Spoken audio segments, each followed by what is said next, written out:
Chair recognizes the honorable member for Freetown. Mr. Speaker, you know I have a prepared remarks here, but it's very difficult to follow a presentation such that by such a fine man as South and Central Andros. You know, I'm a neophyte in here. I'm not a senior man. I'm a neophyte in here, and he was always kind to me. He was always gave me excellent advice, and I consider him my friend too. He always calls persons his friend, but I consider Picewell my friend. I'm only a little annoyed at him yesterday when he called me for the website. He said, "What's the website?" I said, travel.gov.bs. But he didn't say, look, I'm getting on the plane and I need to get home to make my speech, because I know sometimes it can be a little difficult to navigate it, you know, coming out of the starting block. And I'm glad you made it home. And it's a very hard act to follow, but I will try my best. I wish you well. I'm sure you'll participate, and I hope you do in more debates until the time comes and the bell is rung. And I wish you very well in your future endeavors. I did notice when you were giving your presentation, you had a certain quip to you, a certain happiness, a certain, oh, all of it is off my shoulders now. I am looking, you know, Brenzel got that same feeling, Brent got that, oh, sorry, Garden Hills and St. Anne's. I know I listened to their presentations and they're like, boy, I have run the course and I'm done. And hopefully one day, huh? Yeah, I know that. I hear that, but I ain't going nowhere. I staying right here. I will represent the good people of Freetown in the next general election, and on that basis, I don't know where. So as such, Mr. Speaker, I rise on behalf of the great and wonderful and resilient people of Freetown. Mr. Speaker, it has been truly a delight and indeed an honor to serve as the Member of Parliament for Freetown. We have accomplished a lot, but there's still a heck of a lot more to do, heck a lot more work to do within the constituency. There is no doubt that COVID has thrown us off track, but we are soldiering on. Prior to COVID, the economy was bouncing back, tourism was growing, and the people of Freetown were being employed in ever-increasing numbers.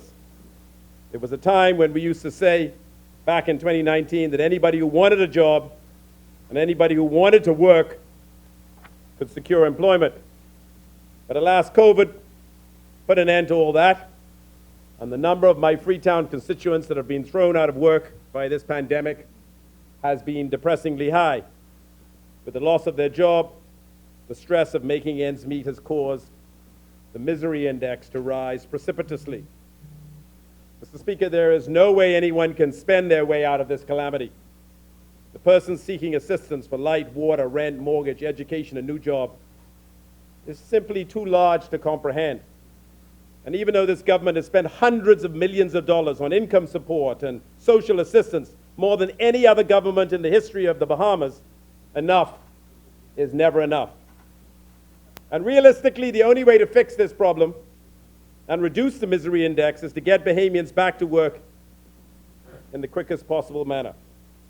Freetown, that is what I've been doing in the Ministry of Tourism, gathering with my team tourism, brainstorming, being creative, being innovative, being aggressive about getting the tourists to come back. As I always say to my team tourism, make it happen, because the people of Freetown are depending on you to make it happen. And my job as minister is to help out where necessary to make it happen. But when the tourists come back, so do the jobs. And when the jobs come back, so does the income. And when the income comes back, the misery index goes down, and you become able to once again breathe a little easier in taking care of your monthly bills and improving your quality of life. Mr. Speaker, I will speak more about the work myself and my great Freetown team have done in Freetown in the closing remarks of my presentation. Mr. Speaker, I've been sent to this place by the people of Freetown to review and then either approve or reject the 2022 budget and the compendium of bills that have been laid in this House by the member for Kalani. Mr. Speaker, the budget book is 274 pages long, which for many is simply too overwhelming to digest and comprehend. Mr. Speaker, my training is in accounting and business, and even I need to call on that education to navigate this book. The best page in the budget book, however, is page 3, where everything is summarized. Basically, the budget for next year, 2022, the one before us now, estimates that the government will take in $2.2 billion in revenues and spend $3.2 billion on expenses and capital projects. Take in $2.2 billion, spend $3.2 billion, leaving a deficit of $1 billion. How does that compare to the past 3 years? Our revenues have been declining. There were $2.4 billion in 2019. It fell to $2.1 billion in 2020, and it fell further to $1.8 billion in 2021. So clearly, our government revenues have been trending down, caused by the double whammy of Hurricane Dorian and the coronavirus pandemic. Conversely, government expenditures have been increasing. They were $2.6 billion in 2019. They increased to $2.9 billion in 2020, and then increased to $3.1 billion in 2021.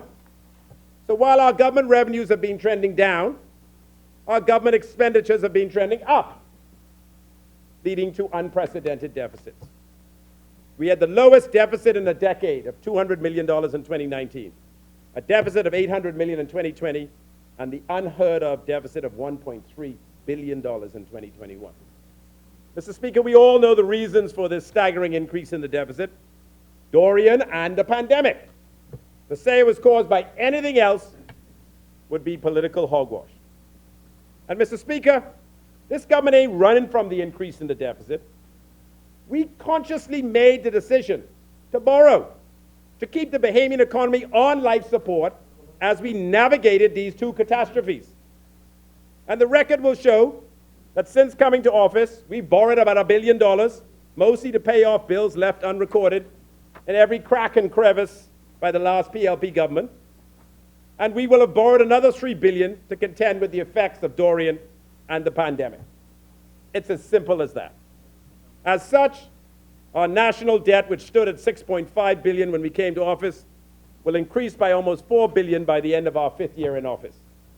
Mr. Speaker, this increase in the national debt is frightening to many, including myself, especially the increase in the annual interest expense as a result of this tremendous run-up in debt.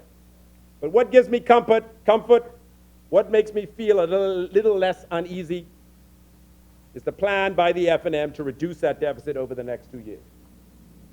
On that same page 3, Mr. Speaker, is the plan by the government to reduce the deficit from $1.3 billion this year to $151 million in 2024. Lord, I pray no more calamitous weather events, or our people get vaccinated so that our economy can perform optimally and we can achieve our ambitious goals. But we have a plan. And with all the reporting and disclosure now required by the Ministry of Finance, and with all the plans and targets that must be laid out and adhered to, I am confident that this F&M government will return our finances back to a more sustainable position. Mr. Speaker, our record demonstrates that we've done it before. In 2019, this F&M government had the lowest deficit in a decade, only $200 million. So we have proven that we can manage the financial affairs of the country prudently. The PLP would have you believe that somehow, miraculously, this record low deficit was because of them and their policies. All I know, Bahamas, let the PLP back in, and their record demonstrates dog eat your lunch. Back to wasteful spending and lack of discipline and endless downgrades. The Bahamian people should never forget the tens of millions of dollars that was wasted on BAMSI and Carnival, and the many construction or cleanup projects started without a contract, any budget, or any rhyme or reason, other than to create dubious opportunities for their supporters at the expense of the taxpayer. In addition, I always think it is laughable when the side opposite expresses disgust at the increase in VAT from 7.5% to 12%, without mentioning that they took the VAT from 0% to 7.5%. It's so hypocritical to say that taking the VAT up by 60%, us, is somehow worse than taking the VAT up by 750%, them. Let us all agree that increasing taxes is always painful, and every attempt should be made by every government to mitigate its effects on our most vulnerable citizens. That is why the F&M completely eliminated the VAT, taking it from 7.5% down to 0% on breadbasket items, and that is why the F&M completely eliminated the VAT, taking it from 7.5% to 0% on the smallest users of electricity and water. You know, Mr. Speaker, I've listened to the opposition and their surrogates complain bitterly that we are not spending enough on health care, or we're not spending enough on social assistance, both of which are probably true, but more importantly, both of which, in this year of campaigning, are politically popular narratives to be pushing. But what I don't hear is where is the money coming from to support this increased spending? Where in the budget would you recommend that this money be cut to support this increased spending? Do you want us to eliminate the increments to be paid to public servants to support such initiatives? Or should we eliminate Bahamas Air or the Bahamas Development Bank or ZNS or the Bank of the Bahamas to make room for this additional spending? On the one hand, I hear the F&M is fiscally irresponsible and the deficit is out of control. But on the other hand, we are not spending enough. I get so confused listening to them, Mr. Speaker. They want more spending, but yet they want a deficit reduced. Put your foot on the gas, but at the same time, put your foot on the brake. I get whiplash listening to them. Go big, spend $2 billion, cut VAT rate from 12% to 10%, yet control the deficit since the debt is getting out of control. Well, what is it? Mr. Speaker, they always go on that we don't have a plan, yet the member for East Grand Bahama has stated in his budget contribution that the government is sticking to the fiscal strategy he left in place. What would have been more useful to this debate is if the opposition could have laid out their plan, devise an alternate budget forecast, so we could really see what their plan would have been for the upcoming year. But alas, there is nothing. I guess they've concluded that it is safer to say nothing specific, throw jabs at the budget before us, because if they were to put all their numbers together, I doubt it would be very different from what this F&M government has presented, and they could not score the political points they think they are scoring by saying this is an election year budget, mired in fantasy and overwhelming ambitious revenue goals. But if the revenues are overstated, tell me what you would cut to compensate for that reduced revenue. Or would you just borrow more money and run up the national debt even further? Mr. Speaker, I am optimistic about the future. Very optimistic. And as such, I am optimistic that we will hit our revenue goals. As the minister with responsibility for tourism, I can confidently and resolutely say today that our economy will get better and better as 2021 progresses. Mr. Speaker, on Saturday past, I proudly watched the member for Bain and Grandstown and the parliamentary secretary in the Ministry of Tourism and Team Tourism, led by Director General Joy Jibaloo and Executive Director Dr. Kenneth Romer, pull off an historic event. For the first time ever, a cruise ship, Royal Caribbean's Adventure of the Seas, started a cruise right here in Nassau. Not in South Florida, right here in Nassau. By starting the cruise here in Nassau, 1,068 passengers and 918 crew flew directly into LPIA here in Nassau to start their cruise.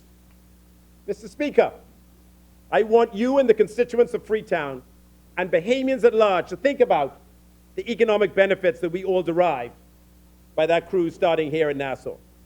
They would have used the airport. They would have used local transportation, a taxi, a limo, or a tour bus.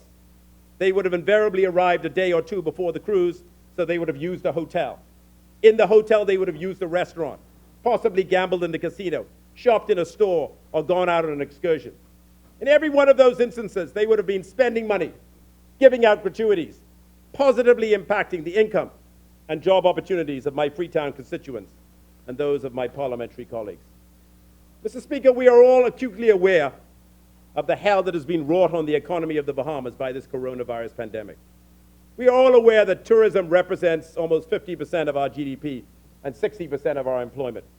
Mr. Speaker, our reliance on tourism is huge. And as the member from Elizabeth would have said in his presentation, we have been talking about diversifying our economy to be less reliant on tourism for as long as he has been alive. But the reality is that there ain't nothing going to come close to replacing tourism's dominance in our economic landscape for the foreseeable future. So given tourism's importance to creating jobs and entrepreneurial opportunities for my Freetown constituents and Bahamians up and down the Bahamas, I am so proud that my team tourism and I were able to pull off this home porting project. We quickly identified the opportunities that home porting offered to Bahamas tourism, and after countless hours of meetings and Zoom calls dealing with every aspect of home porting, it is truly historic that we were able to pull it off starting last Saturday. And Mr. Speaker, everyone was excited when the Royal Caribbean cruise ship Adventure of the Seas pulled into Nassau Cruise Harbor after 15 months of there being no cruise ships at all. WhatsApp and Facebook posts went viral when that ship pulled into the Prince George dock. We all see and know now what the absence of cruise ships have meant for the economy of the Bahamas, especially Bay Street. Mr. Speaker, it is painful to walk down Bay Street right now. Very few businesses open, and the absence of commercial activity in the heart of our country has been gut-wrenching. Mr. Speaker, Royal Caribbean is going to operate these cruises that start in Nassau and end in Nassau for the next 3 months, through the middle of September, and will be joined by Crystal Cruises, which will start on July the 4th, who will operate for 5 months, through the beginning of November. All told, Mr. Speaker, I estimate that home porting will bring 30 to 35,000 cruise visitors to the Bahamas in 2021, and these 30 to 35,000 cruise visitors will probably spend approximately $50 million during their week-long stay in the Bahamas. With these estimates in hand, is home porting going to positively impact the lives of my beloved Freetown constituents? Absolutely. Is home porting going to positively impact the lives of my fellow Bahamians? Without a shadow of doubt.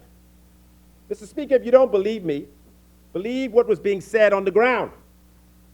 I was watching a local news channel reporting on the launch of home porting, and they interviewed Wesley Ferguson, president of the Taxi Cab Union, and this is what he said. The restart of cruising from the Prince George dock, quote, is a tremendous shot in the arm and an increase in taxi revenues. Taxi drivers and the Bahamas Taxi Cab Union is indeed very, very happy about this. We are excited and we look forward to great things within the tourism industry and the cruise industry. Royal Caribbean Cruise Lines has worked hand in hand with taxi drivers, and we are comfortable about the arrangement they have given to us, and we look forward to doing greater and greater things, end quote. What an endorsement, Mr. Speaker. What an endorsement. Mr. Speaker, I am also delighted to report that cruises from South Florida to the Bahamas will resume, in many instances, far earlier than we anticipated. As you know, Mr. Speaker, the American Center for Disease Control, or the CDC, has prevented cruises from restarting for some time. And given the CDC's seemingly disinterest in helping the cruise industry to get back on track, cruise industry executives were telling me a couple months back, don't expect cruises starting from the United States to resume until September, possibly November, or even just before Christmas. Well, Mr. Speaker, Royal Caribbean, as an example, issued this press release on the 4th of June titled, Calling All Vacationers. Royal Caribbean announces U.S. comeback for the summer. And it goes on to say, travelers can once again mark their calendars and set their sights on a summer full of long-awaited cruise vacations. Royal Caribbean has announced that 6 of its award-winning ships will begin sailing from major U.S. cruise ports in Florida and Texas in July and August. The cruise line's comeback will kick off on July the 2nd in Miami, the cruise capital of the world, with Freedom of the Seas embarking on a 4th of July weekend sailing to Perfect Day at Coco Cay in the Berry Islands. By the end of August, 12 Royal Caribbean ships will be cruising once again across the Bahamas, Caribbean, Alaska, and Europe. In the coming weeks, the cruise line will announce plans to reintroduce its full fleet around the globe by year's end. Carnival Cruise Line has announced a similar return to service schedule. And so, Mr. Speaker, I can confidently announce that the road to resumption of cruises in our region is underway. In fact, it is imminently about to happen. So Bay Street and other companies and individuals, especially my people in Freetown, involved in making a living from cruise passengers, can begin finally to get ready to restart their livelihoods.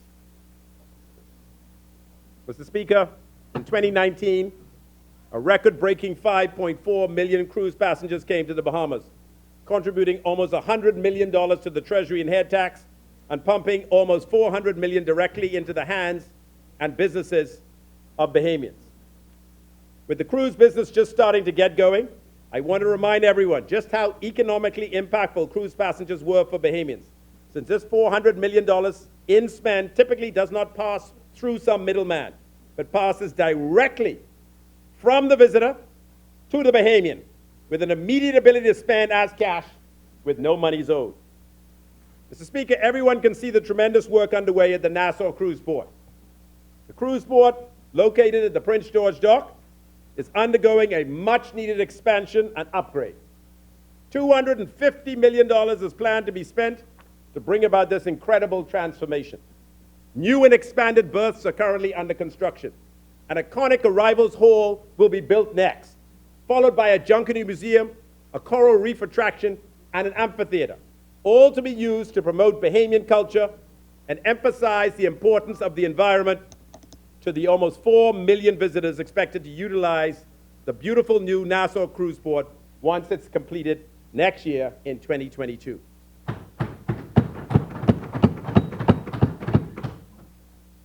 Mr. Speaker, the Nassau Cruise Port project will not cost the Bahamian taxpayer a dime, since private sector money will be used to finance its construction and operation.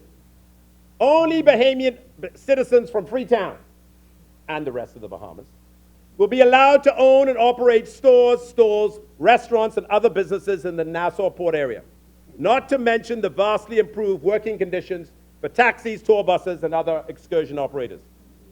And finally, Mr. Speaker, the fees earned by the government from the port will increase from approximately $2 million each year to approximately $6 million each year, since the government will now receive the VAT on the passenger facility charge paid by each visitor to the port. So we're getting a new and expanded port. It won't cost the Treasury a dime. The port will be exclusively available to Bahamian small and medium-sized entrepreneurs. Ground transportation and excursion operators will benefit from better working conditions. The port will be managed, as it is right now, by an all-Bahamian team. The port will be funded primarily by Bahamians, and cruise passengers expecting to use the port will increase. For example, in 2022, right now, the total amount of passengers expecting to use the port is 9% ahead of the total amount of passengers that used the port in 2019, which was the best year ever, indicating that cruise lines are excited about the prospect of a new port. Mr. Speaker, I'm extremely optimistic about the redevelopment of the cruise port of Nassau, and I'm convinced it will be, despite the misgivings of Engliston, and only Engliston, a huge success for the Bahamas, ultimately bringing more passengers to Nassau and thereby positively impacting the lives and livelihoods of scores of my Freetown constituents and Bahamians at large. Even though, stay calm now, relax, stay calm. Even though, The chair recognizes the honorable member for Engliston on a point of order. Point of order. I note in the members' debate that he seeks to draw me into it. I'm listening to him by singling me out as indicating I'm the only person who has concerns that this administration has given away the port to a Turkish company for up to 50 years, where the taxes are collected and given to that company. And I'm not the only person. I want to assure him that there are many progressive Bahamians who believe the Bahamas can own that. And you did not have to give it away to a Turkish company. So let me assure you, Engliston is not alone. There are many in this country who are very uneasy what you've done with this, with what you're doing with the historic sites, with what you're doing with our Doppler radars. There are many people in this country who are concerned about it. So, Mr. You talking- I'm very glad that the member for Eglinton mentioned 50 years, because I actually was there at the negotiation, and so I went to the port operating lease agreement, and I looked at it again, and it says that it's a 25-year concession. It says that in the event that the government cancels it, which the government has the right to cancel, say, okay, after 25 years it's done, there's a 2-year winding down period. So 25 plus 2 equals what, Mr. Speaker? 27, right? So I don't know how she gets to 50. I looked at that agreement. I'm no lawyer, Mr. Speaker. I run laundromats. But I can say 25 plus 2 equals 27. Oh, yeah, sorry. Mr. Speaker, Chair the recognizes member, if he honourable was member sitting, for Angleston. thank you, Speaker. The member was sitting in the room, even being a laundromat owner. He ought to have listened or to have read and seen that that agreement, in fact, allows for 2 renewal periods of 15 years each. And mandatory that it goes out. They have caused for this port to be in private hands for it's more than 50 if you add the 5. 30 plus 25 is 55. And if you add those 2, it's 57. It's, I can read, and I've read the document. I read the document at length again to just be absolutely sure. So I am of the view it's 25 years. The government of the day can say it's not going to renew it, and it can go for 2 more years. 27. I stand with that. I'm budging off that. That's what I read. That's what I negotiated. That's what I see. Anyway, even though, Mr. Speaker, I have talked at length about the improvements in the cruise port infrastructure in Nassau, let us not forget the new cruise port plan for Grand Bahama by Carnival and the new port plan for Grand Bahama by Royal Caribbean. Obviously, Mr. Speaker, COVID has delayed their advancement over the last 15 months, but both cruise lines have indicated that they are both a go and will begin in earnest when cruising resumes and cash flow improves. In addition, Disney is still proceeding with their project in South Eleuthera, once again delayed by COVID, and Virgin Cruises, in conjunction with Genting, have completed the construction of a wonderful, splendid new beach club to cater to cruise passengers in Bimini. So once again, as I look down the road over the next 24 months, I expect the cruise component of our tourism arrivals to experience extremely healthy growth. I am very optimistic. Mr. Speaker, I'm also delighted to report that tourism is rebounding every day. Everyone sees it. The airports are getting busier. The marinas up and down the Bahamas have never been busier. The occupancy level in the hotels are improving. And most importantly, the tens of thousands of Bahamians who were furloughed as a result of this pandemic are slowly being called back to work. Freetown, your representative is not only working hard, but he is achieving tangible results in getting tourists to come back to the Bahamas. More tourists means more jobs. More jobs means more income. And more income means an improvement in your quality of life. And Mr. Speaker, I have real numbers to back up my claim that tourists are coming back. In November 2020, the tourism sector reopened after 8 long months of some fairly harsh lockdowns. We all know why we did the lockdowns: to reduce the spread of COVID and, most importantly, to protect lives. I cannot say the road to reopening the Bahamian tourism industry was smooth sailing. The world was learning day by day about COVID-19 and its variants, and we faced many obstacles and diversions that forced us to pivot. But, Mr. Speaker, we had to open.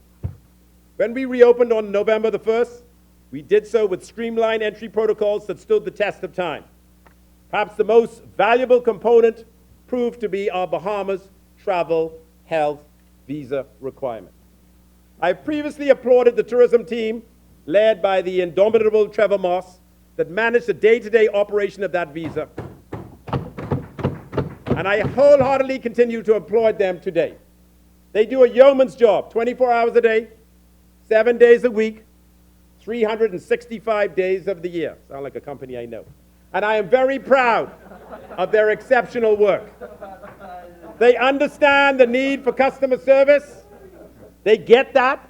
In many instances, people are applying last minute, even at the check-in counter, and they operate with the mantra that no visitor is left behind once they have the right documents, of course. Mr. Speaker, right now, they are processing 6,000 to 8,000 health visa requests a day. And the only way we can process so many applications on a daily basis is to be consistently fine-tuning our technology. Even I, Mr. Speaker, have worked in the travel compliance unit at the Ministry of Tourism, processing travel health visa applications so that I can better understand the problems and participate in the process to make it work better.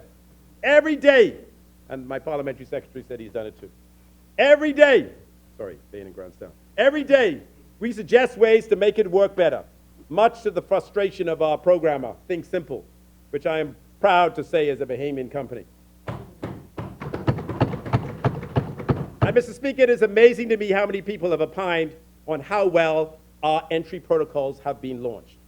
Recently, international media have heralded our protocols and the overall experience of visiting the Bahamas. The Point Sky, one of the top consumer travel websites with a global reach of more than 10 million, said, and I quote, "The Bahamas is a model for how countries should approach reopening tourism. It's devised an easy to understand entry system," end quote. In April, the New York Post, which reaches more than 14 million consumers in one of our most important markets, ran an in-depth feature on traveling to the Bahamas. The headline read, "Why Vacationing in the Bahamas Now is a Dream Come True." And the author stated, it turns out Bahamas was the ultimate luxury, not just because of where I stayed, but because it made me feel safe and normal.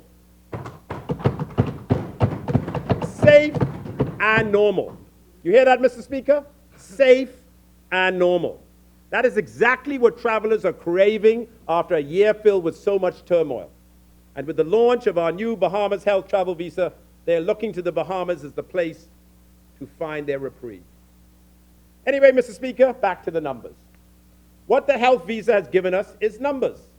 We know how many people purchase a health visa on a daily basis, and we know exactly where they are coming from. So in January of this year, 22,000 visitors received a health visa. In February, 30,000 visitors received a health visa. In March, 64,000 visitors received a health visa. In April, 68,000 visitors received a health visa. And in May, 110,000 visitors received a health visa. Mr. Speaker, as you can see, visitor arrivals are increasing by leaps and bounds, from 22,000 to 30,000 to 64,000 to 68,000 to 110,000. And so far in 2021, almost 300,000 visitors have returned to our shores. 300,000 for the first 5 months, and the rate of increase in their return, as you can see, Mr. Speaker, is phenomenal. Freetown, get ready to get back to work. Tourism is bouncing back.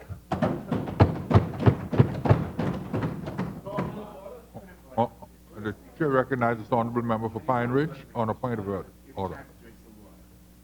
Mr. Speaker, through you, to the Minister of Tourism. We're happy to hear this report.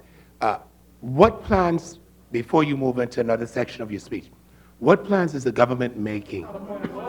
It's a point of order, but point of order is that just recently, with all of this travel on the sea, persons who had taken the vaccination got caught also after taking the full vaccination, got COVID-19 on the boat. What preparations are being made with your ministry to somehow protect us from falling into that situation as well? That's a major point. I will come back to that at the very end. And when you dig into the numbers, Mr. Speaker, 60% of the visitors are coming to Nassau. 60% of the visitors are coming to Nassau. and 40% are going to the Family Islands. So that confirms to me that the Family Islands are bouncing back faster than Nassau so far, since in 2019, 75% of the visitors came to Nassau, while 25% went to the Family Islands. So now it was 75 and 25 back in 2019, but as they start to come back, 60% to Nassau, 40% to the Family Islands. And that makes sense, Mr. Speaker. With the onset of COVID, people want a low-density, secluded vacation at a small boutique hotel or Airbnb, away from crowds and larger properties. And that is exactly what happened. And when you dig even deeper into the numbers, 27% of the persons going to the Family Islands went to Eleuthera, mostly Harbor Island. 20% went to Bimini and Cat Key, mostly by boat from Florida. 19%, listen, North Abaco, 19% went to Abaco, which is quite remarkable given the damage Hurricane Dorian put on that island, and leads me to conclude that those second homeowners are very, very loyal to Abaco. And 17% went to Exuma.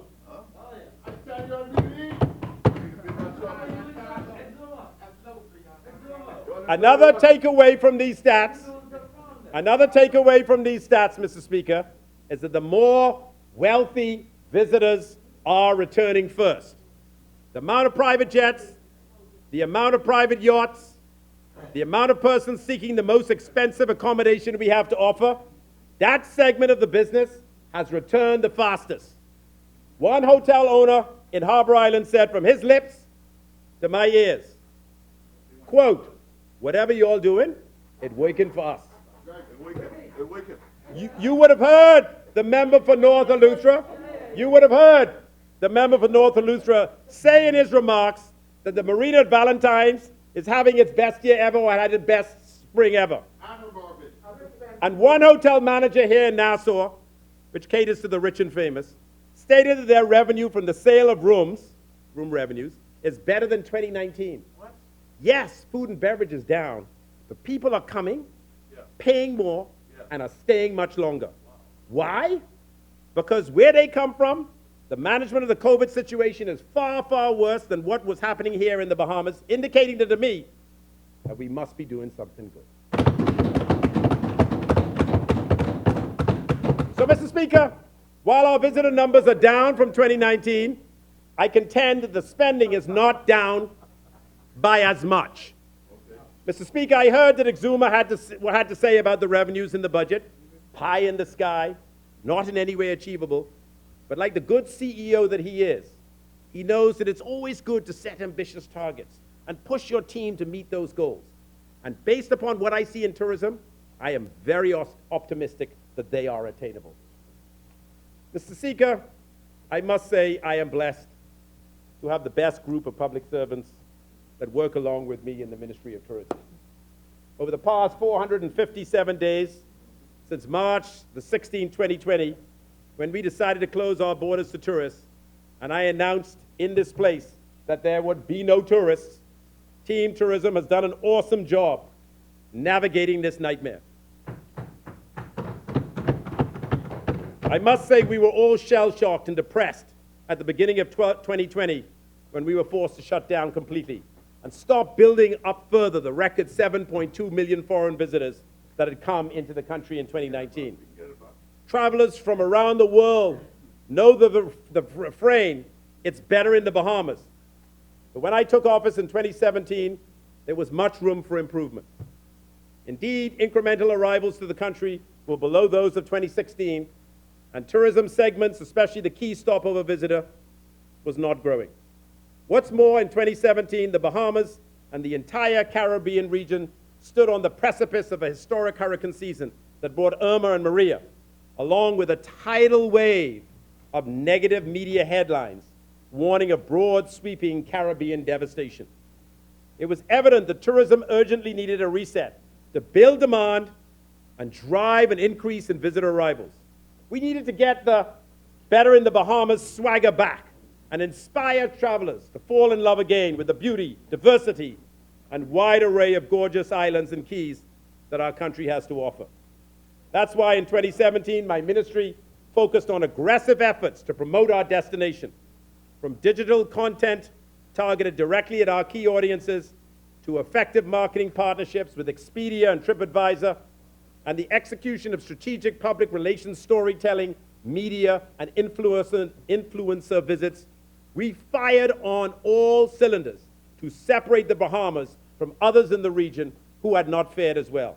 Our mission was to spread the message widely to the right audiences and leave no doubt that the Bahamas was indeed open and ready to welcome visitors. The result, starting in October, after months of lagging tourism numbers, it was a striking reverse in trend. We closed the year with double-digit year-over-year increases in visitor arrivals that projected through the first quarter of 2018.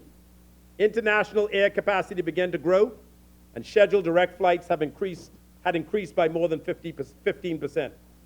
And Mr. Speaker, we were just getting started. My mission as Minister of Tourism and Aviation is focused on boosting the country's economy and opening doors for my fellow Bahamians, especially from Freetown, to realize business opportunities and enjoy financial prosperity.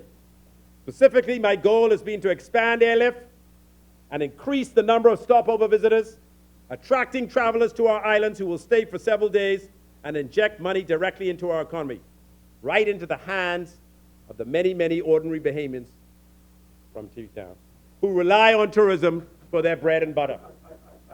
Under my leadership, and indeed through the collective efforts of Team Tourism, the Bahamas has made significant progress in growing this stopover segment. The data speaks for itself. In the first quarter of 2017, before I took office, expenditure from stopover visitors was approximately $627 million. During the same period in 2018, expenditure grew to more than $1 billion. This is a year-over-year increase of 62.5%. And again, we were just getting started. 2018 proved to be a banner year marked by incredible growth and a record 6.6 million visitors, the highest number of international arrivals in nearly 2 decades. International air arrivals had increased 16.7% in 2018, with expenditures from these stopover visitors topping $3.3 billion, an increase of 29% from 2017. The historic increase in arrivals was experienced nationwide, from New Providence to Freeport and in the major Family Islands. So yes, Engliston, Bahama has been a part of the reason for the increase in arrivals in Nassau. And I wish you could have gotten the property open earlier instead of allowing it to languish in the courts for 2 years. Just think how many Bahamians would have negatively impacted by that delay. Anyway, I digress. I take that back. But the impact of Team's tourism strategies was felt in almost every island in the Bahamas. Exuma and Abaco and Eleuthera can attest to that. But the impact of Team tourism strategies was felt in almost every island in the Bahamas. Exuma and Abaco and Eleuthera can attest to that, indicating to me that Team Tourism was on a winning strategy, helping all the islands. Expedia, the largest producer of online bookings to the Bahamas, confirmed a 29% increase in room night sales year over year from January 2018 to January 2019. Hotels in Nassau and Paradise Island were experiencing maximum occupancy levels, and the year ended with room revenues up 34%, the highest gain in almost 10 years. The world was taking notice that the Bahamas was on fire, and the accolades rolled in from top-tier media outlets and international associations and like. In 2018, we were honored to have landed on many hot lists from publications. Caribbean Journal honored the Bahamas as Caribbean Destination of the Year. Condé Nast named the Bahamas the #2 destination on their 18 best places to travel. Travel and Leisure touted the Bahamas in their 50 best places to travel. The Bahamas was noted as a trending and growing destination on key booking sites such as Kayak, Expedia, and Airbnb. Travel Zoo named the Bahamas the #1 destination in the Caribbean consumers wanted to visit in 2018. And as we started 2019, Bahamas tourism was reaching superstar status as a premier travel destination, and we continued to promote the distinct offerings across each of our islands that would appeal to new and repeat visitors. Straight out of the gate was the launch of Fly Away, our multi-channel creative campaign featuring Bahamian American rock legend Lenny Kravitz, set to lyrics of his hit song, Fly Away. We are immensely proud of this campaign, and it has resonated incredibly well with target audiences, truly underscoring the Bahamas' powerful appeal as a destination and its proximity to the U.S. Earlier that year, my ministry landed on the front cover of the Sports Illustrated swimsuit magazine. This annual issue was promoted across print, digital, social, and broadcast outlets, bringing the Bahamas to the attention of more than 70 million consumers with extensive photo and video content of breathtaking beach scenes of the Bahamas. As we all know, 2019 was also the year we as a country faced unimaginable devastation wrought by Hurricane Dorian, the effects of which we will feel in our hearts forever. In the face of that crisis, tourism had a critically important role to safeguard the Bahamas' economy. It would be easy for travelers to assume the country was in ruins, as those were the headlines and images splashed across media outlets the world over. We now face the same challenge the Caribbean region navigated during Hurricanes Irma and Maria in 2017. It was imperative to change the narrative. My ministry took immediate action to impress upon and educate media and consumers that the Bahamas is an archipelago, and 14 of its 16 major islands remained unscathed by Dorian. Myself and my ministry executives appeared on major networks like CNN and traveled to New York and Miami and Canada and London, speaking at top tourism conferences and meeting with media and influencers to spread the message. The Bahamas is open, beautiful, and ready to welcome with open arms. There was a tremendous outpouring of support from the global community asking how to help. Our answer was simple. The best way to help the Bahamas is to plan a vacation to the Bahamas. This sentiment was embraced wholeheartedly, sparking international headlines, encouraging travel to our islands. Our Fly Away campaign shifted to Still Rockin'. And this, combined with data-driven, agile marketing, authentic storytelling, and aggressive public relations, sales and airlift strategies led us to make an unprecedented comeback. Indeed, right up to Dorian's arrival, 2019 was showing the highest levels of arrivals with year-over-year increases every single month. In the weeks immediately following the storm, arrival numbers fell 7.5%, and the outlook for the rest of the year remained challenging. But the Bahamas is resilient, and our tourism sector is strong. Despite everything, December arrivals rose by more than 3%, and we closed 2019 exceeding the historic 7 million visitors, the best year on record. As I've said before, increasing airlift is manifestly paramount for successfully growing tourism. Having plentiful flight options from the United States, Canada, and Europe is crucial for attracting stopover visitors. As such, this ministry has been relentless in its pursuit of demonstrating consumer demand and instilling confidence with our airline partners to increase seat capacity and open new flights and routes. Our efforts have been successful. We have achieved new and expanded airlift from major U.S. carriers such as Delta and American Airlines, strengthening our connections to the key markets of New York, Miami, Charlotte, Atlanta, and Chicago. Civil Airways and Bahamas Air also expanded service from South Florida. United Airlines added new nonstop flights from Denver to Nassau. New service from Copa Airlines is bringing travelers from key markets in Latin America. It's hard to think of what could have been in 2020 had the COVID-19 pandemic not brought the global tourism to a stop. The Bahamas tourism sector was continuing forward momentum, and for the first 2 months of 2020, air and sea arrivals were up 12.3%. This all came to a grinding halt in March when the Bahamas, along with the rest of the world, was forced to close its borders to protect against this deadly virus. But tourism did not rest. We prepared. Bam! Right out of the gate, the Tourism Readiness and Recovery Committee was formed to tackle the Herculean effort of safeguarding every aspect of our tourism product across each of our islands and ensure we produce the gold standard in public health and safety protocols. Nothing was more paramount than ensuring our citizens and visitors alike felt confident that the Bahamas is committing to protecting their well-being. I would like to acknowledge the Ministry of Tourism's global sales team, who remained active and engaged throughout the course of the pandemic, conducting regular updates, sharing inspiring content, making presentations, and connecting with prospective travelers through social media and a variety of channels. Their goal was to keep the pipeline full of prospective travelers, working with airline and tour operator partners to drive demand and stimulate bookings. One such program was with Delta Airlines. The campaign rolled out in February and March and generated more than 300 new bookings and 2,050 room nights with an average stay of 5 nights. From webinars to virtual events, this team did not rest. They trained more than 20,000 travel agents on destination highlights and COVID travel protocol. They conducted more than 200 webinars, training travel agents and tour operators on destination highlights and COVID travel protocol updates. They participated in virtual versions of industry's biggest trade shows, including World Travel Market, ITB, and the Caribbean Hotel and Tourism Association. The team attended its first in-person trade show, Sun Fun, Florida's largest annual convention for private aviators, where their collateral materials were grabbed up by the second day, demonstrating the level of pent-up demand for the destination. Over 200,000 persons were in attendance.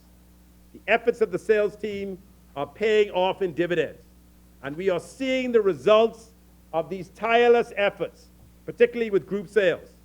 The Bahamas is showing an uptick in requests for proposal submissions and contracts for 2021 and beyond. To date, we have already received more than 400 RFPs. Hey, we want to come to the Bahamas. What can you do for us? For groups through 2023, which could potentially translate into over 300,000 room nights. Of this, more than 20,000 room nights have already been contracted. Mr. Speaker, I have noted the concern of some of our stakeholders expressing concern about the level of airlift to the Bahamas. They complain airline prices from our key markets are too expensive, and we are monitoring this very closely. Resuming airlift has remained of utmost importance, and my team monitors airlift closely and are in constant communication with our airlift partners. Our airline partners not only reassure us, but have also demonstrated that as demand picks up, they will increase seat capacity. And this has indeed been the case. Airlift is approaching pre-pandemic levels.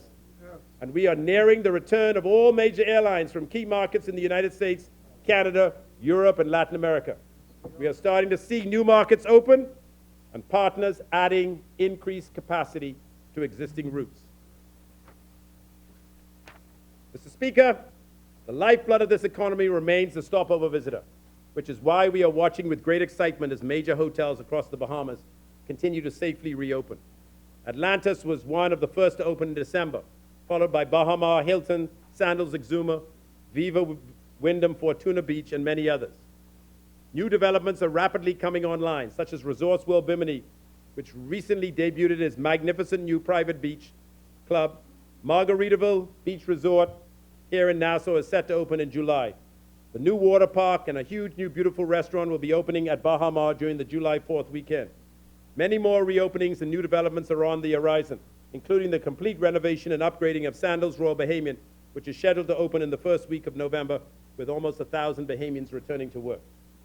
As for boating and niche markets, the Bahamas quite simply remains the place to go.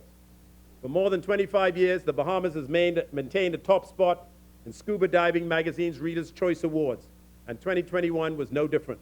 The Bahamas won top spots in more than 7 categories, and once again secured the #1 spot for big animal encounters.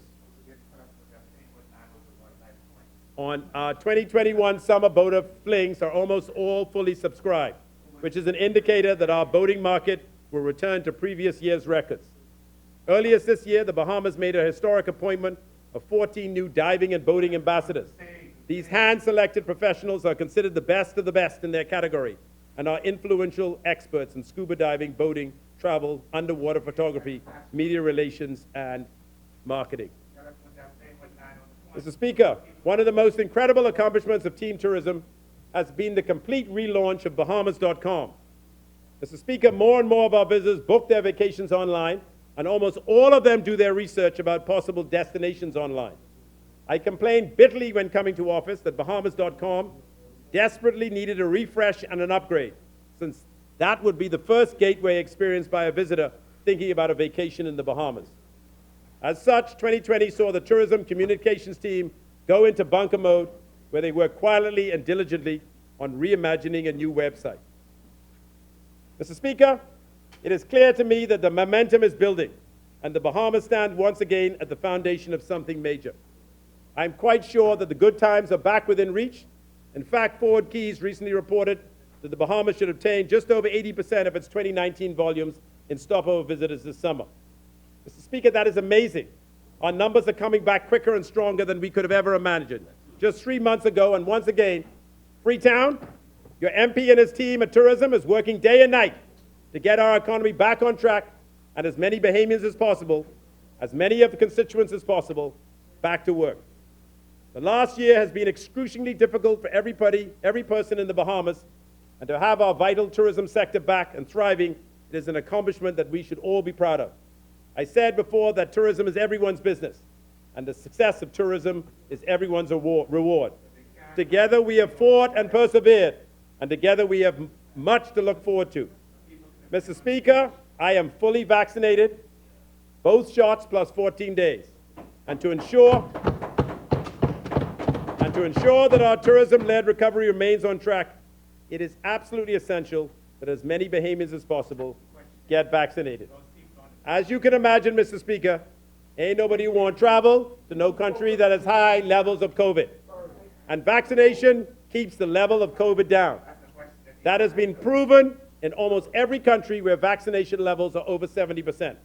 In the US, for example, back in January of this year, just 5 short months ago, they were experiencing 250,000 positive cases a day. A day.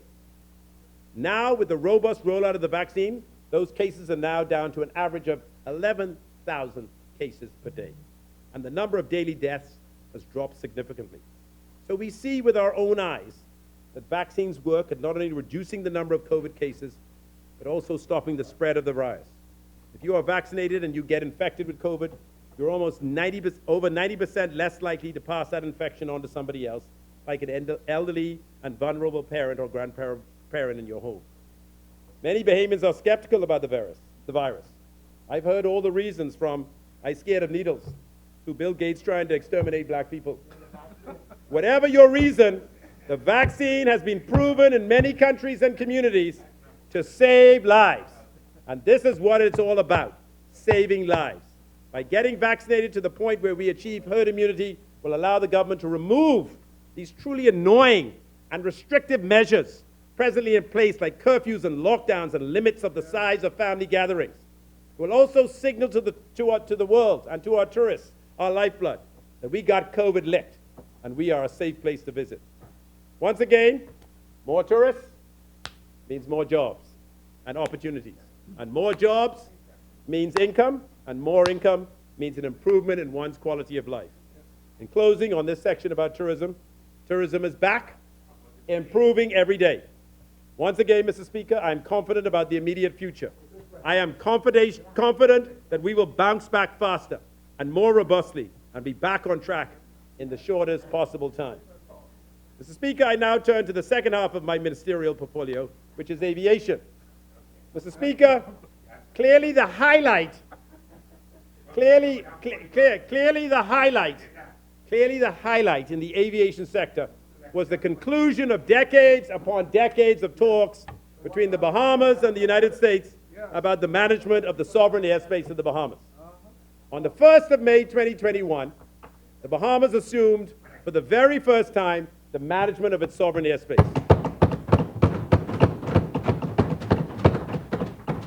Mr. Speaker, I heard Eggleston yesterday trying to claim some credit for this development. And you know what, Mr. Speaker? If she wants some credit, I will do the honorable thing and give her some credit. Chair recognizes the honourable member for Eggleston on a point of order. Mr. Speaker, this member continues to draw me into his debate, and I invite him not to do that. Particularly when he talks about Bahama, and we know he was paid by the then owner to be the voice or whatever it was. He admitted that he was on the payroll. But as it relates to the airspace, I'm not looking for any credit. The facts are the facts. And so I don't want this member to do me any favor. The Bahamian people know you know. They're very intelligent. They've been around. They know what has happened. Speak factually to what you want to say, but do not, I invite you not to draw me into your debate. I can't help myself.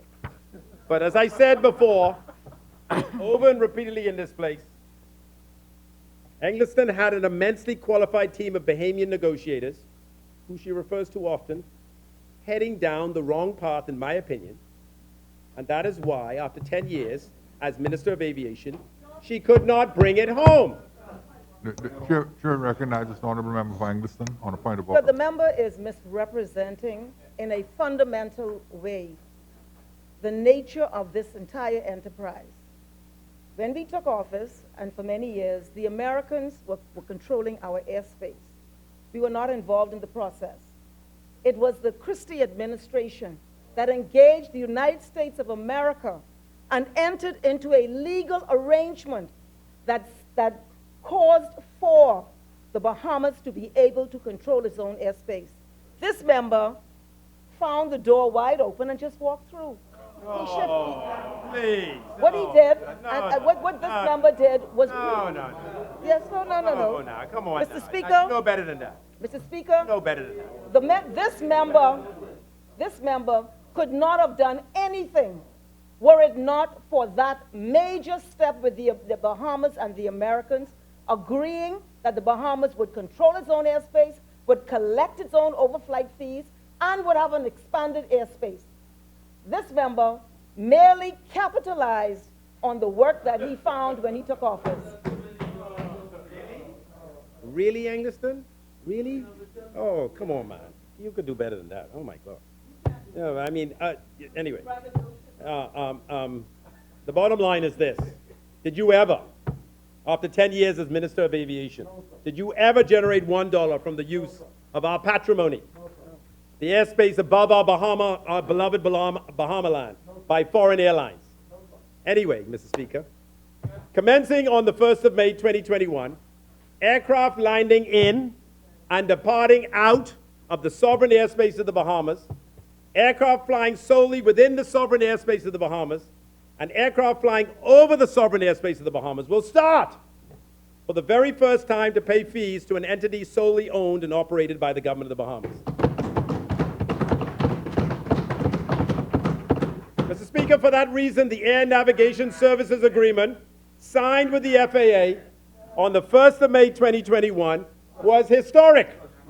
Never before in the history of an independent Bahamas has anyone paid anything to the government of the Bahamas for the use of its airspace.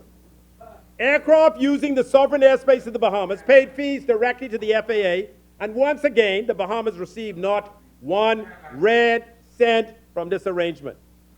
In the minds of most right-thinking Bahamians, this arrangement was unacceptable. And since assuming office in May 2017, this minister-led administration made it an absolute priority to conclude an agreement like the one on the 1st of May 2021, to correct the construct that left the Bahamas totally out of the loop as relates to the management and fee collection of the use of its sovereign airspace. Mr. Speaker, The chair recognizes the honorable member for Engliston on a Mr. point of Speaker, order. and a lot of people have commented on this narrative of this minister.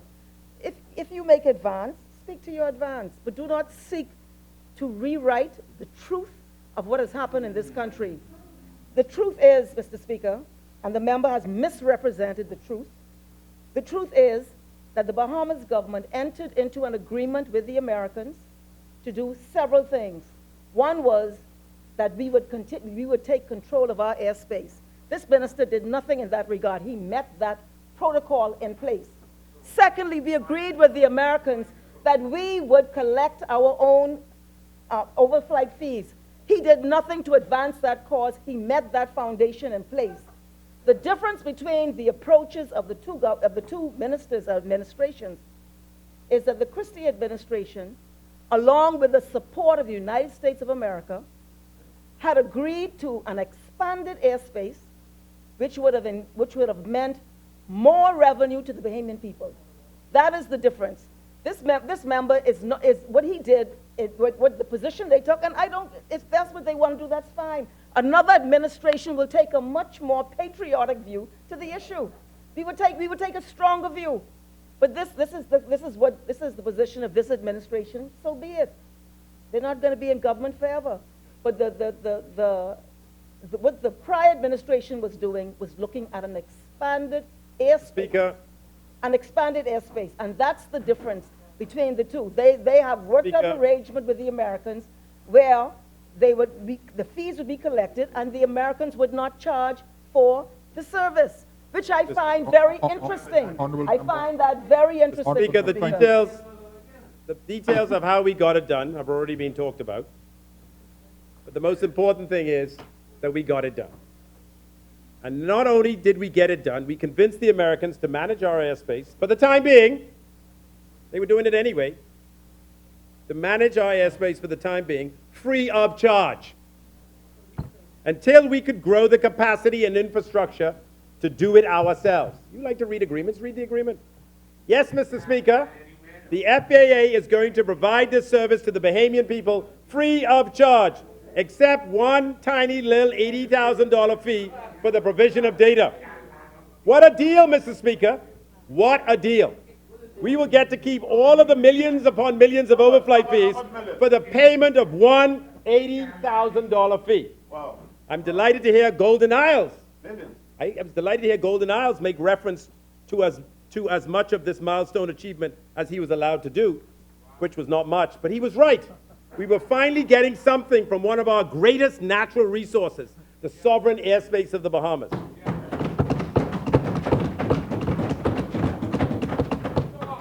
Mr. Speaker, we don't have to dig, we don't have to drill, we don't have to mine, we don't have to extract, we don't have to dredge anything, we don't even need to pontificate anymore. We just need to build and collect what is rightfully ours.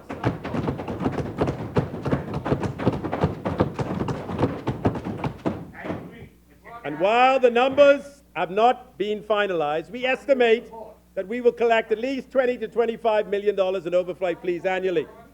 That means that the government will not be required to find the money to pay for the provision of air traffic control services, nor fund the Civil Aviation Authority.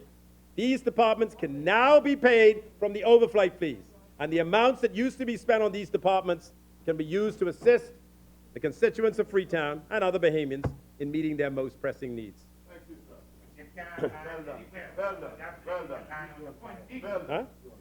Engliston has now moved her attention, because you mentioned it yesterday, to who could collect the fees.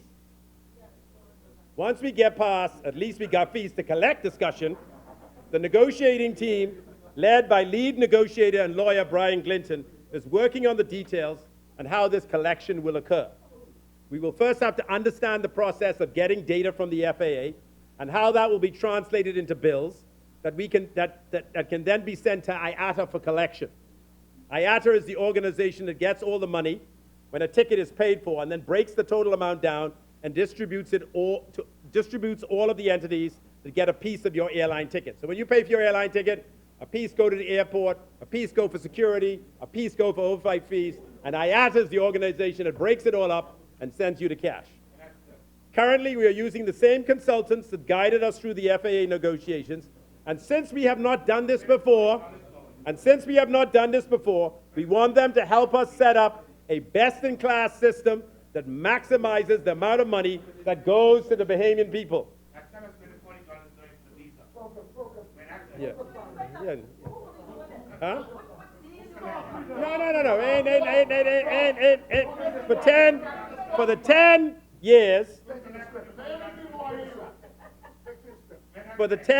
that Engliston was the Minister of Aviation, there was no real plan to develop a system whereby Bahamians could provide air traffic control services from Freeport in the north to Inagua in the south, and from the ground right up to the sky. When aviation traffic returns in earnest over the next 2 years, the additional monies from the overflight fees can be set aside to pay for just such a system. Mr. Speaker, we now have a real funding mechanism to build an air traffic control system that covers the entire Bahamas. As such, the overflight fees will lead to a whole host of air traffic control employment opportunities for persons in Freetown and in the wider Bahamas. Those jobs are presently outsourced to the Americans and the Cubans, and we really need to bring them home. Mr. Speaker, we still need to conclude an agreement with the Cubans for the 25% of the airspace that they control, but that is in the works, and we're hoping to have that signed, sealed, and delivered soon.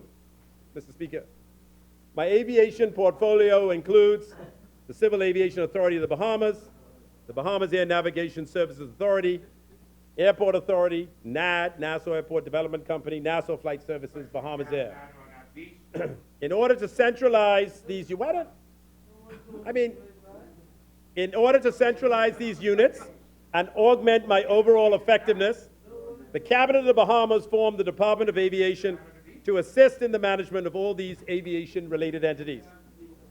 With the support of the Department of Aviation, we were able to bring more structure to the aviation sector. And I think the department, headed by Algernon Cargill and his team, and all the aviation heads, I thank them for their continued contribution and support. Over the past, Mr. Speaker, protect me. I ask him. Over the past 4 years, we got a lot done in aviation. We passed legislation to create the Air Accident Investigation Authority in order to separate the lines of reporting for air accidents away from the Ministry of Tourism to the Ministry of Transport. In this way, in the event of an accident, the authority would be free to investigate and report on the accident without the influence of the Minister of Aviation. This unit is now fully functional and has implemented a best practice as recommended by the International Civil Aviation Organization.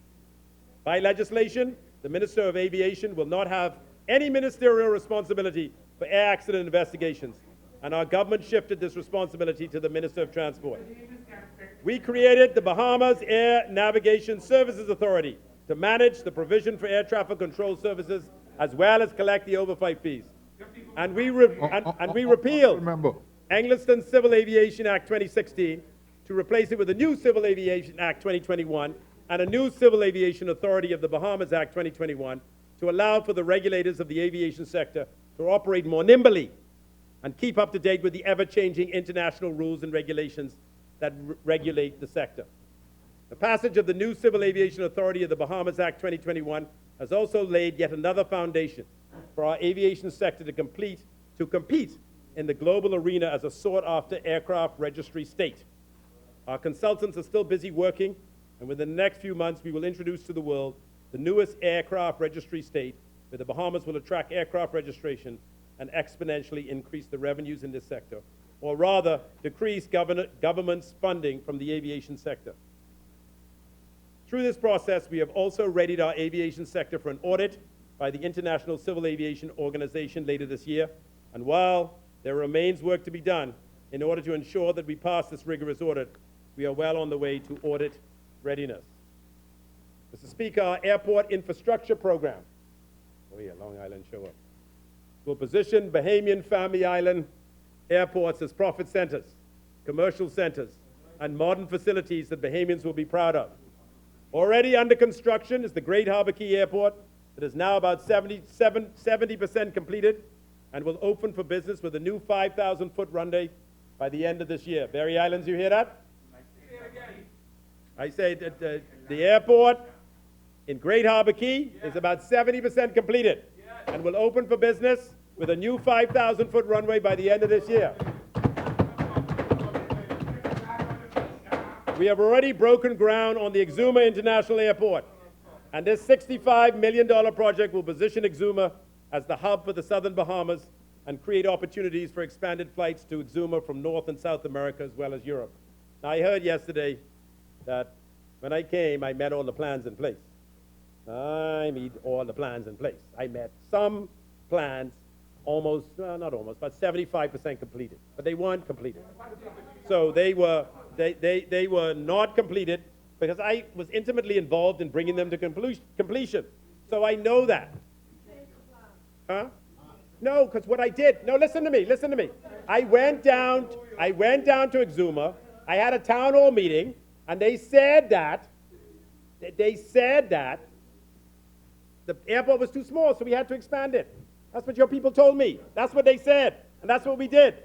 We believe in Exuma, and we can see the enormous potential this airport facility has to not only create employment and expand the economy, but to create jobs for Bahamians and opportunities for entrepreneurs at the airport.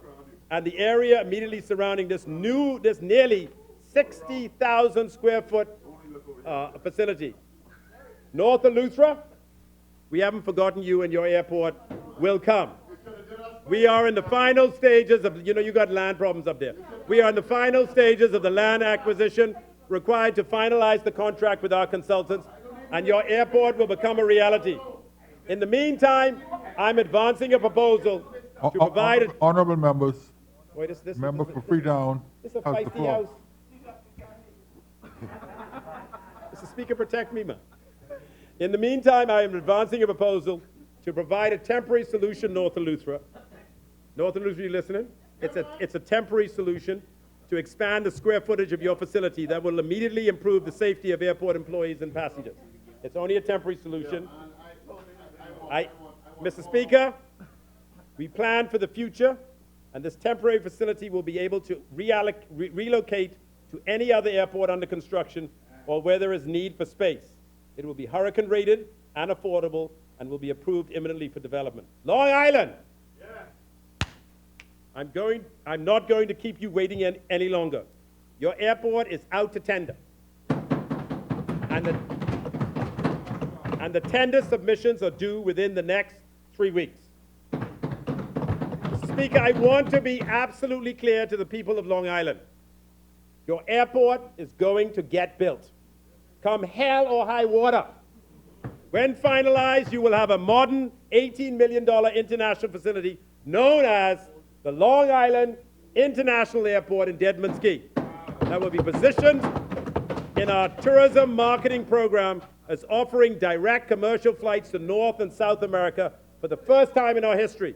You will no longer have to travel to New Providence to return home or visit an international country. You can do this right from your new facility at Deadman's Key that will have an 18,000 square foot terminal and a new 6,000 foot runway.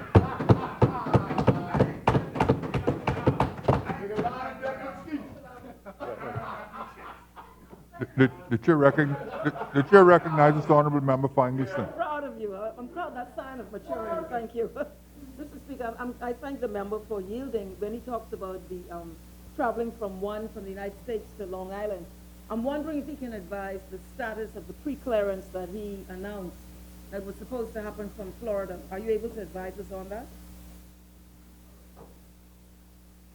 The pre-clearance sadly doesn't sit in my ministry because it's really a state-to-state issue. So it really sits. No. So I spoke to the lawyers in Washington. You know the lawyers, whoever we use, Lovell, Hogle. Yeah, and they advised us that that's what we had to do. So I would have loved to go on the other route where I could have just arranged it, but I was told. Mr. Speaker, I will now tell you a secret. We have plans for Cat Island. The Department of Aviation. The Department of Aviation is. Where they're supposed to come.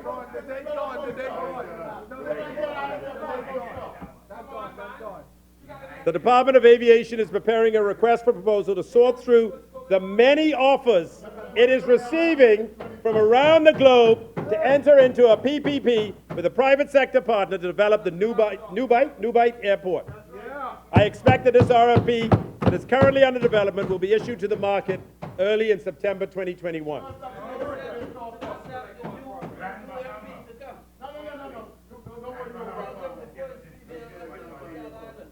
Mr. Speaker, mark your calendar.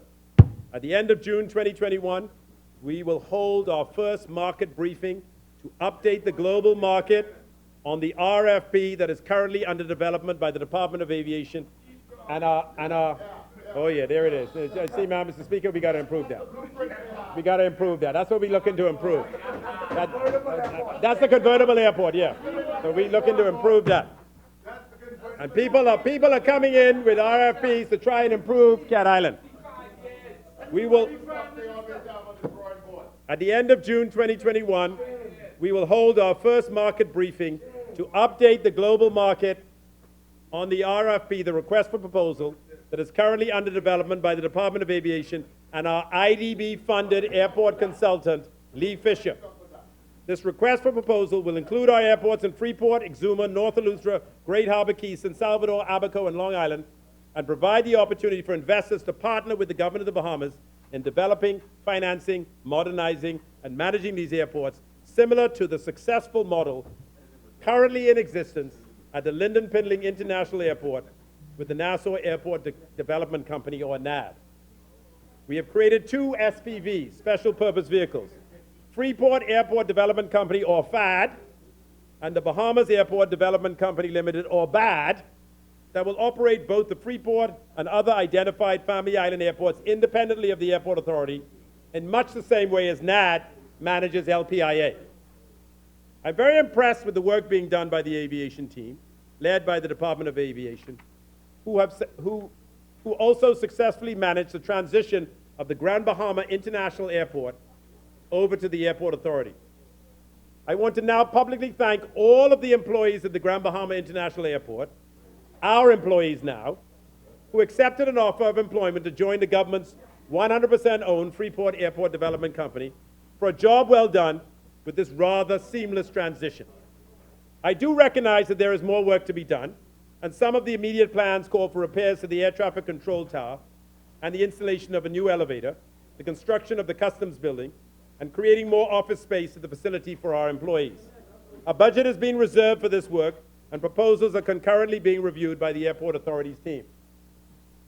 So with the acquisition of the Grand Bahama International Airport for $1 Bahamian by the government of the Bahamas, we, Bahamians, now own all 30 airports within our archipelago. I heard the member for Pine Ridge lament that $1 plus $1 million in severance costs was too much. But I can assure him, what did you say? Sorry, I misheard you. Chair recognizes the honorable member for Pine Ridge. Yes. No, he's on a good, Freetown's on a good wicket, but I don't want you to put words in my mouth. Okay, I didn't say that. I did indicate, however, that as far as I was concerned, and in the minds of many Bahamians, Grand Bahamians and Bahamians, you paid $1,001,001, and that you indicated that the $1 million was to help the Hutchinson Power or whoever with employees, to help with their employees. But we don't have employees. So therefore, we thought it was robbery for you to pay $1,001,001 and then say it was for something else, as far as we're concerned. No. So I can tell you, Pine Ridge, I can tell you why we paid the $1 million, because they wanted to do it much earlier, and we weren't ready. So the deal that we struck was, look, we'll cover some of the severance costs to allow it to go to the point when we would be ready to absorb it. But I can assure you, Pine Ridge, that the assets that the people of the Bahamas received in thousands of acres of land, a recently resurfaced runway, and a good much ramps and taxiways, plus the buildings that are currently in use, are worth well in excess of $10 million. No matter how you look at it, the purchase of that airport for the price we paid was a steal. What hurt us is the operating losses that the airport will incur in the short term, and the tens of millions of dollars that must be spent on that airport to get it back up to world-class standards. That's what got hurt. The plans for the development of this airport include building a resilient facility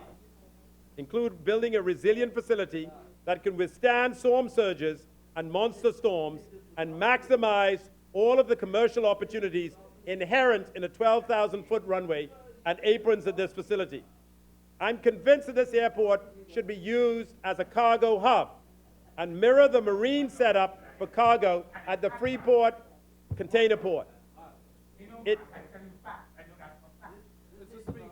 Honorable members. I'm convinced that this airport should be used as a cargo hub and mirror the marine setup for cargo at the Freeport container port. Its proximity to the United States and its wonderful geography, nestled in between North and South America and Europe, should make it an attractive location for a cargo hub.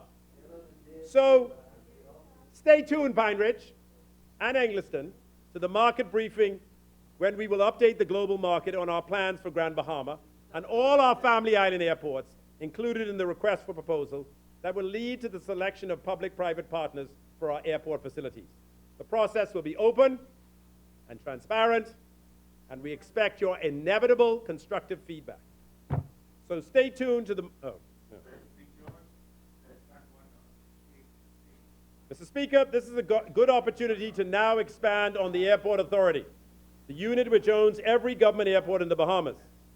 Currently underway at LPIA is a modernized baggage handling system and passenger and baggage screening systems that will collectively cost approximately $15 million when fully implemented. This will allow for a seamless transition from the baggage belts to the ticket counter to the back of the house, where more intensive screening is completed using the very latest technology that will protect the reputation of the Bahamas as a serious and successful combatant against narcotics smuggling. So to everyone, I am subtly saying, this equipment is already installed. Do not try it. We are implementing new passenger screening equipment similar to what is used at modern airports globally, where the passenger's entire body is scanned. This is another step in our effort to completely eliminate all forms of narcotics and contraband smuggling. And the same CT technology is being used for carry-on baggage. These are already in place, and the project has been led by the Airport Authority and NAD, will be introduced in the near term at all airports throughout the Bahamas. A recommendation to fund this investment at Family Island airports, together with a recommendation to modernize the baggage handling systems at Family Island airports, has been finalized and will be discussed with my cabinet colleagues imminently. So when you go down to LPIA, Mr. Speaker, if you haven't been there recently, we got them new machines where you pull up your hands, and then they tell you to come out, and then they look at the machine and see whether you got anything on them. And then, of course, we have bought all new equipment for screening of luggage, for your checked luggage. We had lots and lots, when I came to office, we had lots and lots of problems with that equipment, and we finally decided to replace it. We had 3 machines there. We're increasing it to 4 to build in some redundancy, so we don't have any problems at our flagship airport, which is the Lyndon Pinling International Airport. Mr. Speaker, it is unbelievable that we have not reviewed airport landing and related fees at our Family Island airports in more than 30 years. The Airport Authority and the Department of Aviation have finalized recommendations that will contemplate the introduction of passenger facility charges in much the same way as is done at LPIA and GBIA. If we're going to enter into PPPs with our Family Island airports, the investments to upgrade the airports will have to be repaid through the introduction of user fees. Let's face it, Mr. Speaker, there is not enough money in the next 10 budgets to do all the work that needs to be done at all of our airports. And every single Family Island member wants the airport to be quite rightly improved. We cannot continue along at this snail's pace of doing one airport every 10 or so years, because the economic growth that usually follows an airport redevelopment cannot wait that long. The Family Islands deserve better airports, and the correct funding mechanism, usually accompanied by a PPP, will make that a reality, in much the same way that a PPP is allowing for the redevelopment of the Port of Nassau and a PPP allowed for the redevelopment of LPIA. We have had an opportunity to convert the Airport Authority that receives millions of dollars annually in government subsidy into a no-cost center, similar to what we have done at NAD, and what we will do in Grand Bahama and the Family Island airports included in the RFP, when we identify the public-private partner to develop and manage our airports. The domino effect on the Treasury will automatically mean that we have more to spend on healthcare, education, social services, policing, and improving our infrastructure. And so, Mr. Speaker, modernizing and improving the functionality and efficiency of the aviation sector is not an option, it is an imperative. Simply put, the more we spend subsidizing aviation, the less we spend elsewhere. And the models already exist where the aviation sector operates as self-sufficient, no burden to the Treasury centers. The foundation has already been laid. Turning to NAD, much has been done at the Lyndon Pinling International Airport in the last 4 years to improve the financial condition of the airport and invest heavily in the infrastructure. I know you all want me to speak all day, but that clock ain't ticking in. I know. Am I out? Oh. Oh. Mr. Speaker, that airport has not cost the government of the Bahamas $1 since it was redeveloped in 2008. All costs, all capital projects, all debt servicing requirements are paid for by the persons that use the airport through the collection of passenger facility charges. This is how many of the government's corporations should be run. But NAD has been one of the very few that has been left alone to operate as a business with very little political influence. You see, Mr. Speaker, NAD carries $500 million in debt. So if there is ever political interference which impacts their revenues, the government as the sole shareholder will have to step in and fund any revenue shortfalls. Luckily, safeguards are in place to let that entity run independently of meddling politicians, and I hope it is always kept that way. With the onset of the pandemic, driving revenues down to near zero in some months, NAD may have had to turn to the shareholder, the government, in the near term to fulfill some of its debt commitments. But we remain hopeful that the tourism rebound comes quick enough and fast enough to improve revenues at that airport and negate the need for a soft loan from the government. NAD has made significant investments in its people, I have to say, through training, exposure, education, and certification. Through its affiliations with organizations and programs such as the Airport Council International, University of the Bahamas, Bahamas Host, among others, nearly 100% of NAD's employee complement of 250 has received some form of professional development and training over the past 4 years. Training spans diverse disciplines from risk analysis and leadership training to environmental management, renewable energy, and facilities cleaning and sanitation. Between the years 2017 and 2019, incoming seat capacity to LPIA increased by nearly 25%. Daily inbound seats peaked to record levels between 2019 and pre-pandemic 2020. At the current level, seat capacity is well below 2019 numbers, but airlines remain interested in Nassau and continue to build capacity, as evidenced by the schedules they continue to offer Nassau Paradise Island. LPA has experienced average passenger growth of 10% per annum for incoming general aviation passengers from international destinations since 2017 and prior to the pandemic. NAD successfully restructured its high interest participating debt from 13% to 7.5% in December 2018. The refinancing of this mostly foreign-held debt, this foreign-held debt with Bahamians, some $134.7 million through local institutional and individual investors.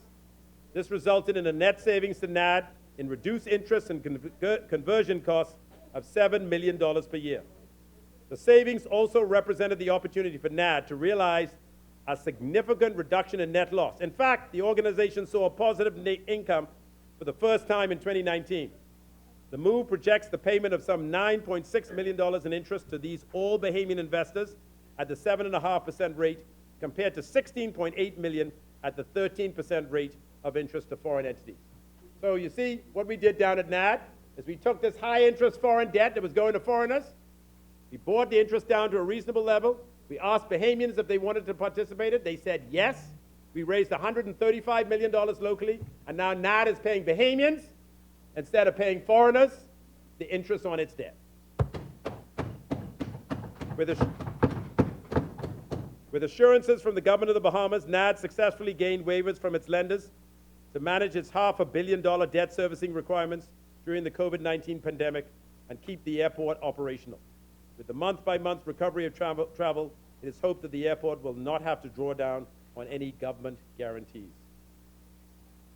Over the last 4 years, Mr. Speaker, NAD has successfully completed a number of significant capital upgrades. It's put LED lighting on all its runways. It's redone the second runway at LPIA runway 1028. That was completely recovered in 2019 at a cost of $20 million. It also installed a brand new approach lighting system at a cost of $1.2 million. It put in redundancy lighting on the main runway in cases of power loss at a cost of $300,000, and it demolished the old domestic terminal at a cost of $712,000. To improve, it also has improved all of the Wi-Fi in the terminal. We've discussed the belt system that they put in, and you'll notice that when you go to LPA right now, they've installed a brand new carousel, the 4th carousel down there, and now you can't pick what customs agent you got to go to, you got to get in the line. So they put these new line systems to get people to move through the system. Mr. Speaker, I now turn to Bahamas Air. Bahamas Air, as a state-owned enterprise, has proven a continual drain on the country's finances. During the fiscal year 2020-2021, to date, Bahamas Air would have received a subvention of in excess of $60 million. This has been to both support operations and the retention of employees. In this upcoming budget cycle, fiscal year 2021-2022, the government is allocating $30 million to Bahamas Air. This is due to prolonged suppressed operations resulted from COVID-19. However, we are specific in how this support should be used. $20 million will be used to fund the ATR loan structure, and the remaining $10 million will assist with operational support for the Family Islands. The government understands that the airline will not fully recover from the effects of the pandemic until there is a complete return to Bahamas Air's full scheduled complement of flights. To give context to the position that Bahamas Air finds itself in, it's important to reiterate the fact that upon assuming office in 2017, the board of directors and Bahamas Air management were given the task of providing significant improvements to the airline with the expectation of bringing that state-owned enterprise to a point of being self-sustaining. The strategies for meeting these goals were upgrade technology and electronic infrastructure, ultimately building towards greater automation. This collectively was expected to improve efficiency and reduce costs. Implement a self-service and mobile check-in element that will provide a faster and more efficient processing of passengers versus the current long line and queuing process. Upgrade the aging Boeing 737 aircraft from the nearly 25-year-old relics to the more efficient next-gen 737 aircraft. Enhance revenue possibilities through adjustments with ticket pricing and baggage fees. Expand cargo and other ancillary processes. Provide a better working environment for staff at the administration's headquarters. For the first 2 years of this administration, the improvements were noticeable and commendable. Between fiscal years 16 and 17 and 17 and 18, passenger growth for one-way travel grew by 10%, and passenger revenues increased by nearly 20%. At the end of fiscal 2019, the airline had realized full revenues of over $92 million. And with the record-breaking 2019 tourism year, Bahamas Air's improvements were influenced by increases in both domestic and international travelers. It was and continues to be our hope and expectation that Bahamas Air will be able to reform itself to require less than the yearly sums allocated, with the ultimate goal of it becoming a self-sustaining and profit-generating enterprise. However, the lingering effects of Hurricane Dorian, followed so closely by COVID-19, have had a disastrous impact on the airline's operations. To say that fiscal 2021 was a challenging year would be an understatement. There was great hope for Bahamas Air as the company saw its revenues for the fiscal 2019 climb to $92 million, and we were on target for $100 million in 2020. During the last 15 or so months of COVID-19, the airline was either completely shut down or operating at less than 35% capacity when compared to pre-COVID rotations. This resulted in revenue streams of only $60 million in 2020 and $12.8 million up to April 2021. So it's gone from $92 million down to $12 to $15 million.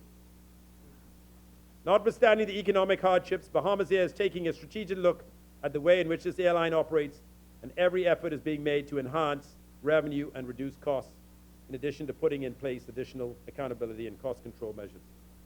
We can say, however, the times are changing for the better. 3 days ago, on June the 12th, Royal Caribbean Cruise began a 7-day cruise out of New Providence. Crystal Cruise Line will also begin a 7-day cruise out of Nassau starting July 10th. Both entities will be using Bahamas Air for the movement of their cruise passengers. In addition, since allowing fully vaccinated persons in and around the Bahamas without COVID, move around the Bahamas without COVID testing requirements, air traffic on the national airline has improved significantly. To meet the expected increases, Bahamas Air has adjusted its flight schedule and recently made further adjustments to align our flight schedule at a level approximately 65% of pre-COVID rotations. Looking ahead to the future, Bahamas Air Board and management understand that to be effective, they must keep up with the improving technology of the day. Over the past 3 years, the airline moved to implement a rejuvenation of its strategic electronic platforms and its aging 737 classics. In 2018, Bahamas Air operated a fleet of 3 old 737 aircraft. The average age of the fleet was 25 years and carried a heavier cost for maintenance and operation. In February 2019, we acquired a new 737-700, and in October 2020, we acquired another 737-700. This allowed for the retirement of the 2 old 737 Classics. The replacement process has given the airline more modern, cost and fuel-efficient airlines that will serve the airline effectively for the foreseeable future. However, the reliability of a second long-haul aircraft gives the airline the opportunity to work with the Ministry of Tourism to assist with the development of the Latin American market, as these aircraft now have the capacity to fly non-stop from Nassau to Mexico City, as an example. Another cost-saving alternative that has been implemented was the passenger service system. In November 2019, the airline began the replacement of the legacy Sabre passenger service system with the more progressive Crane passenger service system. This is the main platform for the sale of airline tickets and management of the airline. Using this single, streamlined approach, the airline is saving over $3 million per year. The new communications management module now allows the airline to communicate with passengers in real time via SMS, text, and emails through the touch of a button. This has had a tremendous positive impact on customer service, as management can now reach the client efficiently with any message or marketing promotion. On the topic of customer service, Bahamas Air has installed 16 self-service kiosks at the Lynden Pendling International Airport, 8 at the U.S. terminal and 8 at the domestic terminal. The units are in final testing and will be available for use this summer. The kiosks will allow persons to self-check in and avoid lines and confusion at the counter. This will eventually lead to more effective passenger processing and improvement in the overall quality of service. Passengers will also have the option to online mobile check-in, using the Crane Departure Control module. In 2019, Bahamas Air implemented a cashless process at all U.S. stations and a station in Providenciales. Presently, the airline is also working with a local service provider to implement this process at LPIA. Moreover, in the area of ransomware, and given Bahamas Air's high reliance on software programs, the airline has moved to add significant levels of electronic security. The Dark Trace Security Appliance Program was implemented in 2020 to complement the existing security protections afforded by platform providers. Mr. Speaker, in January of this year, the decision was made to provide a marginal adjustment to ticket pricing and baggage fees to bring better in line their pricing models with industry norms. Prior to this, Bahamas Air had not increased prices on domestic airfare in nearly 9 years. Indeed, whereas this pricing model is beneficial for the consumer, it ultimately becomes the burden and responsibility of the public treasury. These adjustments are expected to provide an additional $7.3 million in annual savings when operations fully recover. The situation, however, is not as dire as it may seem. The last 12 months is not the best assessment period for the airline due to the debilitating effects of COVID-19. As we are aware, aviation in general was one of the hardest impacted industries globally, and full recovery is not expected until mid-2022. Of special note is the Bahamas Air is still limited in its flying to Haiti and Cuba, 2 of the best yield markets for the airline. Many airlines didn't survive. Bahamas Air did, through the help and assistance of the Bahamian people. Mr. Speaker, I now close with a few comments about Freetown. Mr. Speaker, my constituency, yeah, I know. Yeah, nothing ain't long for you. My constituency office remains open every Monday to Friday from 9 to 4. It's located at number 56 Village Road. The phone number is 393-0878. The email address is freetownteam@gmail.com. And the WhatsApp phone number is 815-4719.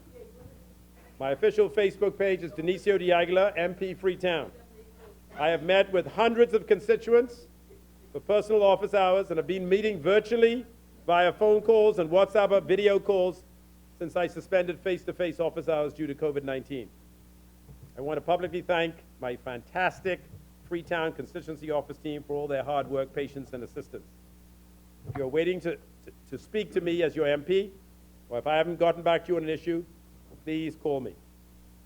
Again, my constituency office is open, and we are practicing COVID-19 protocols. Since 2017, we've spent a lot of money on giving scholarships. We've used donated and utilized the capital grant to assist Uriah McPhee Primary School and Sister Annie Thompson Preschool, the two government schools located in the constituency. We fixed ACs, we bought books, we've donated computers and tablets, we sponsored the school sports teams and field trips. Every year, prior to COVID pandemic, we sponsored 150 kids from the Freetown Urban Renewal Program to a movie day and Christmas gift distribution. Every Wednesday at the Uriah McPhee Primary School, the Diagla Art Foundation funded a school art program which hosted an art program for dozens of students at Uriah McPhee. The students recently had an exhibition at the Diagla Art Foundation downtown. Every year we supported the Freetown Ringers basketball team with over 50 kids participated in annually. We held several basketball camps in the summer. We sponsored the Fancy Dancers Junkanoo group and continue to do so. And we successfully lobbied the government, thank you Carmichael, to upgrade 4 key parks in the constituency: Eastern Parade, Malcolm Park, aka Betty Cole Park, St. James Road Park, and the Little Blair Park. 2 of my pet programs were helping my constituents to learn about business, the Business Encouragement Program. Hundreds of constituents have attended business classes, seminars, accounting classes, business talks to encourage entrepreneurship. This is one of my passions, and I'm very delighted that so many people were able to participate in that. We also had the Job Assistance Program. Hundreds of constituents assisted in finding jobs in the private sector. We had free resume building, printing, and assistance in applying for private sector jobs. If you need any help with a resume, please reach out to freetown@gmail.com. Mr. Speaker, there is a significant concern by the constituents of Freetown. And that is the level of gun violence in our constituency. Since December, we've had 13 people killed in the constituency.